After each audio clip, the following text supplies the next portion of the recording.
Mon esprit est abattu. Mon cœur est consterné au fond de moi. Je me souviens des jours passés où l'insouciance et la joie étaient mon lot quotidien. L'espoir veut quitter mon âme. Sa flamme s'éteint tout doucement. L'Australie brûle et a déjà perdu sa biodiversité sur une surface grande comme la Suisse. La nature crie en silence. Mon cœur brûle de douleur en solidarité.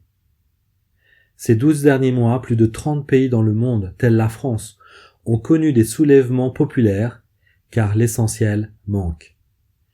Les peuples grondent dans l'indifférence. Mon cœur est rempli de compassion pour ces affamés.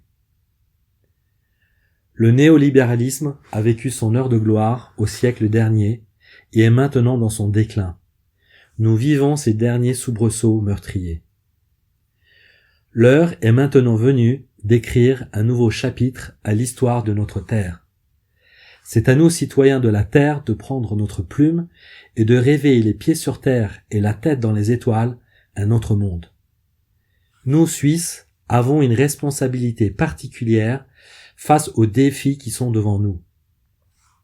Nous avons encore ce privilège de vivre dans l'opulence et avons encore cette propension à pouvoir réfléchir et agir dans une certaine sérénité, contrairement à une grande partie de l'humanité qui vit en mode survie et qui n'a ni le temps ni les moyens financiers pour écrire et mettre en place les récits de demain. Des récits basés sur la solidarité, une simplicité dans le vivre ensemble, un bonheur basé sur les relations. Aujourd'hui, le moment que nous vivons est historique. Il ne se produira sans doute pas une seconde fois. Nous vivons en effet un triple défi. Un endettement massif de notre société qui va aboutir à court terme à un crash du système financier international, une extinction massive du vivant cumulée avec un dérèglement climatique irréversible, une limitation des ressources naturelles bon marché ne permettant plus aux humains de consommer sans fin et d'espérer essayer de sauver le monde grâce aux technologies. L'issue est inéluctable. La remise à zéro des compteurs va se faire bientôt. Le contenu du prochain chapitre va cependant largement dépendre des dernières lignes que nous allons ensemble écrire aujourd'hui.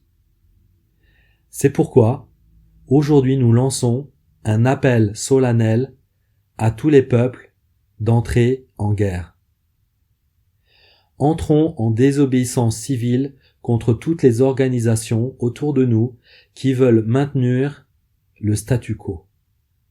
Parallèlement, rejoignons les rangs de ceux qui rêvent et construisent un monde dont nos enfants seront fiers. Nos armes sont plus puissantes que celles utilisées par nos adversaires. Elles s'appellent amour, justice, foi, paix, solidarité et liberté. La victoire, mes amis, est acquise. Elle est acquise. Nous avons perdu une bataille, mais nous ne perdrons pas la guerre. C'est une certitude. Nous vous appelons à garder courage et à prendre espoir, car la tâche est difficile, mais pas impossible. Le présent sursaut est identique à celui qui a été fourni peu après l'entrée en guerre des États-Unis le 7 décembre 1941 contre Hitler et ses alliés. En quelques mois, le pays fut capable de changer son appareil de production pour faire face à une demande forte pour le secteur de l'armement. Aujourd'hui, nous sommes dans une situation similaire sur deux aspects. L'effort doit être massif et toucher tous les aspects de l'économie et de la société. Le temps à disposition est du même ordre que pendant la Seconde Guerre mondiale, court. Un point distingue néanmoins les deux époques. Nous ne construisons pas des armes pour détruire des vies. Non, au contraire, nous construisons des projets pour perpétuer la vie. Cet appel est pour vous tous, chers amis, citoyens de la Terre. Nous avons besoin de vous. Chaque bras est utile, chaque cœur est nécessaire pour créer dans un temps record une société plus résiliente. La bonne nouvelle est, que c'est possible.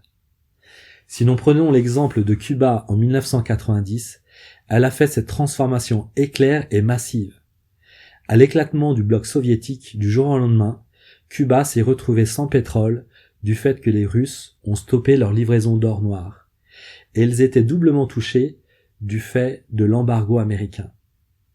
Le peuple cubain a su faire preuve d'une solidarité exemplaire qui l'a rendu capable, entre autres exploits, de transformer complètement son agriculture.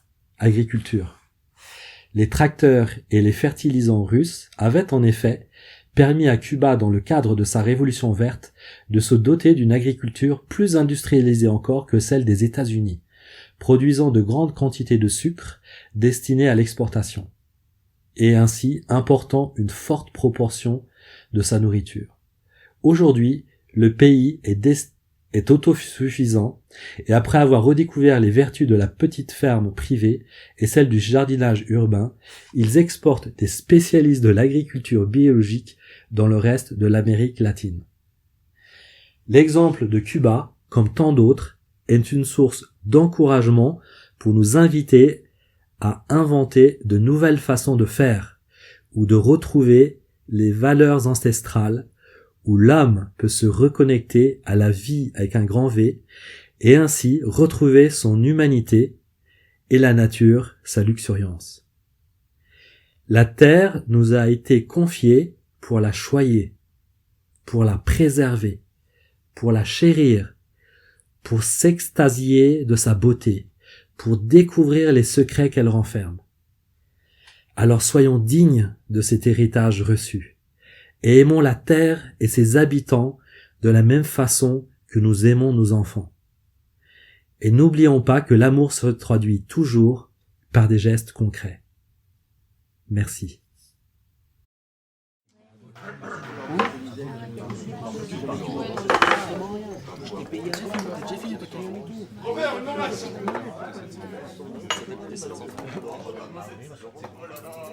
Ah mais combien je vous dois ?